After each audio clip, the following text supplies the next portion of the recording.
नमस्कार दोस्तों, YouTube channel super exam with हंस में आप सभी का स्वागत है। दोस्तों आज का वीडियो बहुत ही महत्वपूर्ण होने वाला है क्योंकि आज के वीडियो में बात करेंगे मोस्ट इंपॉर्टेंट टॉपिक संज्ञान एवं संवेग। यहां से आपके एग्जाम में हर बार प्रश्न पूछे जा रहे हैं, तो आज इसकी संपूर्ण व्याख्या देखेंगे और आज के बाद यहां से आपका कोई भी प्रश्न गलत नहीं होगा। तो आइए शुरू करते हैं। और शुरू करने से पहले जो चैनल में नए आए हैं वो चैनल को सब्सक्राइब करें और बेल आइकन को प्रेस करना बिल्कुल भी ना भूलें, जिससे मेरी वीडियो आप तक पहुंचती रहे। तो आइए बिना टाइम बर्बाद किए हुए शुरू करते हैं।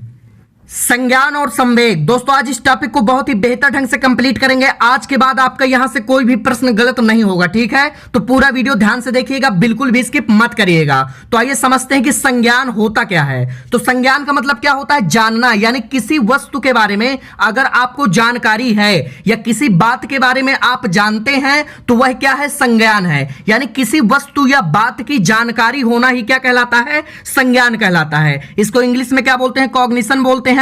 और इसकी उत्पत्ति लैटिन भाषा के कॉग्नोसेर शब्द से हुई है। इसको जरूर याद कर लीजिएगा क्योंकि ये आपके किसी न किसी स्टेट एग्जाम में पूछा गया है, ठीक है? और इसका अर्थ क्या होता है? जानना। यानी किसी वस्तु के बारे में अगर आपको जानकारी है या किसी बात के बारे में आप जानते हैं तो वही क्या कहलाता है? संज्ञान। आपकी जानकारी में कोई बात का होना संज्ञान कहलाता है, ठीक है? अब इसकी परिभाषा देख लेते हैं हिलगार्ड के अनुसार। किसी व्यक्ति ने स्वयं के बारे में तथा अपने पर्यावरण के बारे में जो विचार, ज्ञान, समझ व धारणा अर्जित किया है। ध्यान से समझिएगा, कोई व्यक्ति है उसने स्वयं के बारे में तथा अपने पर्यावरण के बारे में जो विचार सीखे हैं, ज्ञान अर्जित किया है, समझ व धारणा अपने अंदर विकसित किया है, अर्जित किया है, वही क्या है? संज्ञान है, ठीक है? हिलगार्ड महोदय ने क्या कहा कि व्यक्ति के अंदर जो समझ विकसित होती है, यानी जो वह सीखता है, जो ज्ञान अर्जित करता है, समझ व धारणा विकसित करता है, वही क्या कहलाता है? संज्ञान। अर्थात किसी वस्तु के बारे में जान लेना, उसकी जानकारी होना क्या कहलाता है? संज्ञान कहलाता है, ठीक है? अब इसकी विशेषताएं देखेंगे। तो आइए देखते हैं संज्ञान की विशेषताएं। और दोस्तों ये बिल्कुल भी स्किप मत करिएगा क्योंकि इसके आगे जो टॉपिक है संवेग, वहां से बहुत सारे प्रश्न पूछे गए हैं, ठीक है? तो पहले देखेंगे संज्ञान की विशेषताएं। पहली विशेषता क्या है कि संज्ञान एक विकासात्मक प्रक्रिया है। विकासात्मक का मतलब क्या हुआ कि जितना ज्यादा आप ज्ञान सीखेंगे, अर्जित करेंगे, उतनी ही तेज गति से आपके ज्ञान का क्या होगा? विकास होगा, ठीक है? दूसरा क्या है? संज्ञान एक अर्जित योग्यता है। यानी संज्ञान को आप अर्जित करते हैं, सीखते हैं, ज्ञान अर्जित किया जाता है, सीखा जाता है, ठीक है? तीसरी विशेषता क्या है कि संज्ञान के विकास में चिंतन, कल्पना, स्मृति एवं पूर्व अनुभवों का योगदान होता है। यानी आप चिंतन करेंगे, कल्पना करेंगे, जितनी ज्यादा स्मृति आपकी तीव्र होगी और आपके जितने अच्छे पूर्व अनुभव होंगे उतने ज्यादा ही आपके ज्ञान का क्या होगा? विकास होगा, ठीक है? आगे बढ़ते हैं।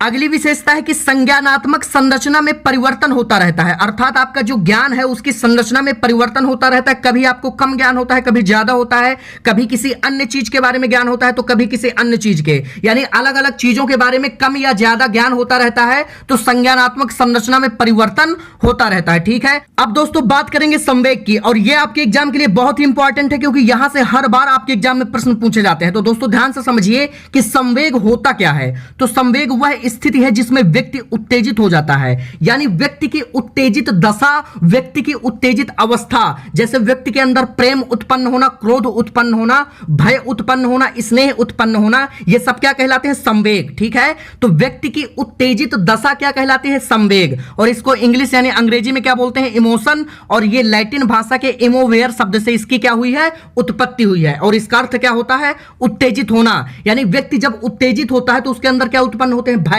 अगर आप उत्तेजित होंगे तो या तो भय उत्पन्न होगा, या प्रेम, या स्नेह, या क्रोध। तो यही क्या कहलाते हैं? संवेग कहलाते हैं, ठीक है? आगे बढ़ते हैं।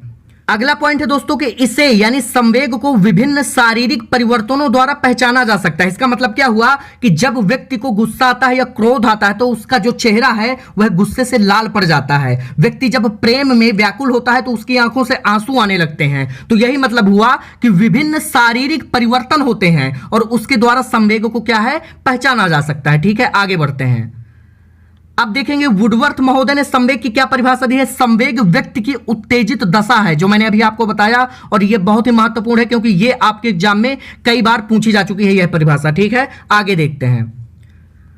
अगली परिभाषा है दोस्तों रॉस महोदय के अनुसार, इन्होंने क्या कहा कि संवेग चेतना की वह अवस्था है जिसमें रागात्मक तत्व की प्रधानता रहती है। रागात्मक का मतलब क्या होता है? रागात्मक तत्व कौन कौन से होते हैं? जिनके कारण मनुष्य के एक दूसरे से संबंध अच्छे हों, जैसे प्रेम के द्वारा, स्नेह के द्वारा, तो ये क्या हो गए? रागात्मक तत्व। ठीक है, आगे देखेंगे जरसील्ड महोदय के अनुसार, इन्हीं को कहते हैं जयशील्ड या जरशील्ड। ठीक है, तो आवेश में आना, उत्तेजित हो जाना। ठीक है, यानी आवेश में आने, उत्तेजित हो जाने या भड़क जाने को क्या कहते हैं? संवेग कहते हैं। ठीक है, अब दोस्तों देखेंगे संवेग के प्रकार, यहां से भी प्रश्न पूछे गए हैं और अलग अलग मनोवैज्ञानिकों के अनुसार अलग अलग प्रकार बताए गए हैं, तो इनको भी समझ लीजिए। पहले देखिए संवेग के दो प्रकार बताए गए हैं। ठीक है, पहला है आपका सकारात्मक संवेग और दूसरा है कौन सा? नकारात्मक संवेग। तो सकारात्मक संवेग कौन कौन से हैं?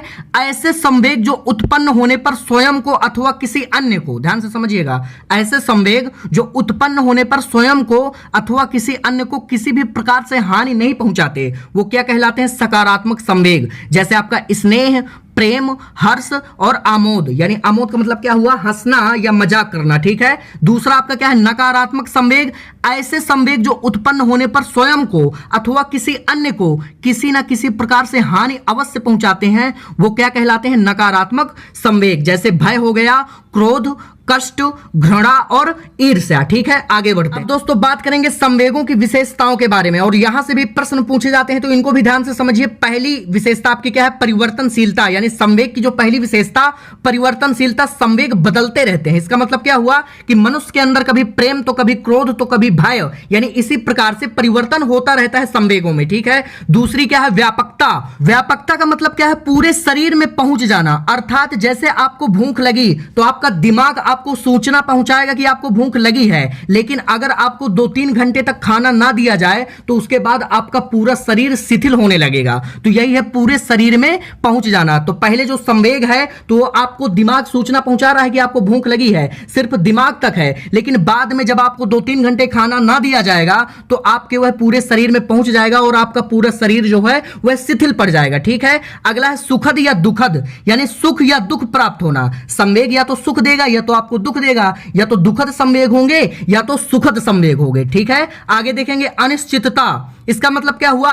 संवेग का समय निश्चित ना होना, अर्थात कब भय आ जाए, कब प्रेम आ जाए, कब क्रोध आ जाए, इसका कोई समय निश्चित नहीं होता। ठीक है, अगला है शारीरिक परिवर्तन, यानी शरीर में परिवर्तन, जो मैंने आपको बताया था कि गुस्से में आपका जो चेहरा है वो लाल पड़ जाता है, तो यही है जब संवेग शरीर में उत्पन्न होते हैं तो शारीरिक परिवर्तन होने लगता है। ठीक है, अगला है विचार शक्ति का लोप, अर्थात सोच समझ ना पाना। ठीक है, इसका मतलब क्या हुआ कि जब आपके अंदर संवेग हावी होता है, जैसे आपको क्रोध आ जाता है, तो आप अच्छे से विचार नहीं कर पाते कि मैं क्या करूं क्या ना करूं। ठीक है, यही है विचार शक्ति का लोप। अगला आपका क्या है? स्थानांतरण। इसको ध्यान से समझिए, स्थानांतरण क्या है?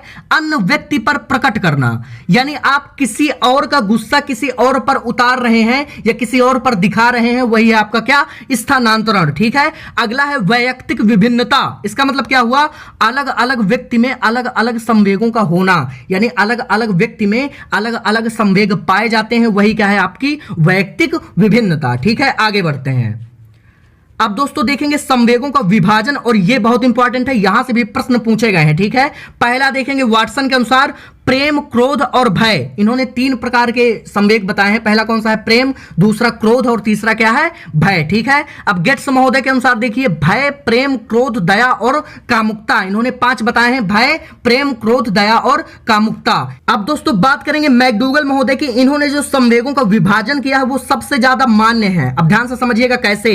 इन्होंने क्या कहा था कि जो संवेग है, प्रत्येक संवेग, यानी जो जितने भी संवेग हैं वो अपनी मूल प्रवृत्तियों से ही जन्म लेते हैं। ठीक है, यानी मूल प्रवृत्ति क्या हो गई? दैन्य हो गया, संचय, संग्रह, हास, जिज्ञासा।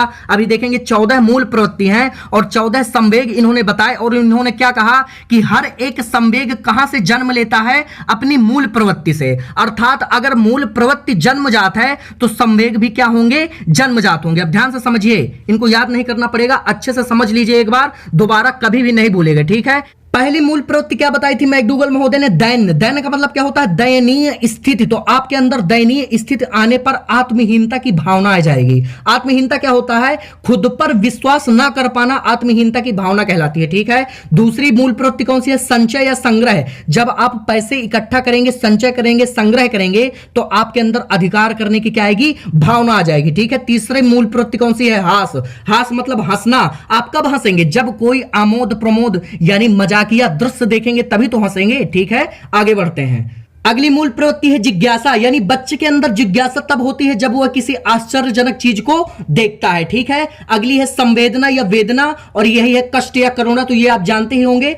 अगली देखते हैं युयुत्सा। इसका मतलब क्या होता है? युद्ध की इच्छा, अर्थात क्रोध आएगा तो युद्ध करने की क्या होगी? इच्छा होगी। ठीक है। अब आगे बढ़ते हैं। अगली मूल प्रवृत्ति है रचनात्मकता, यानी आप रचना करेंगे तो आपके अंदर कौन सा भाव आएगा? कृति भाव आएगा, यानी रचना करने की, कल्पना करने की क्या आएगी? शक्ति आएगी। ठीक है। और अगली मूल प्रवृत्ति आप देखेंगे काम प्रवृत्ति, और आपके अंदर काम प्रवृत्ति तब होगी जब आपके अंदर क्या होगी? कामुकता होगी। ठीक है। फिर देखेंगे पलायन।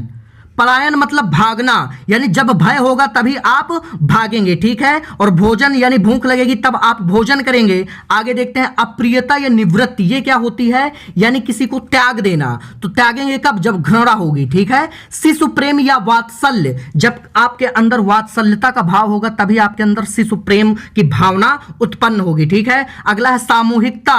जब कोई व्यक्ति एकाकीपन यानी अकेलेपन से तंग हो जाता है तो वह सामूहिकता को ग्रहण करता है, यानी समूह में रहना पसंद करता है। ठीक है। अगला है आत्मगौरव। आत्मगौरव कब महसूस होगा? जब आपने आत्माभिमान यानी खुद पर अभिमान करने का कोई कार्य किया होगा तभी तो आपको आत्मगौरव महसूस होगा। ठीक है। तो दोस्तों अगर आपको वीडियो पसंद आया हो तो लाइक करें, कमेंट करें, शेयर करें और चैनल को सब्सक्राइब जरूर करें और बेल आइकन को प्रेस करना बिल्कुल भी ना भूलें, जिससे मेरी वीडियो आप तक पहुंचती रहे। धन्यवाद।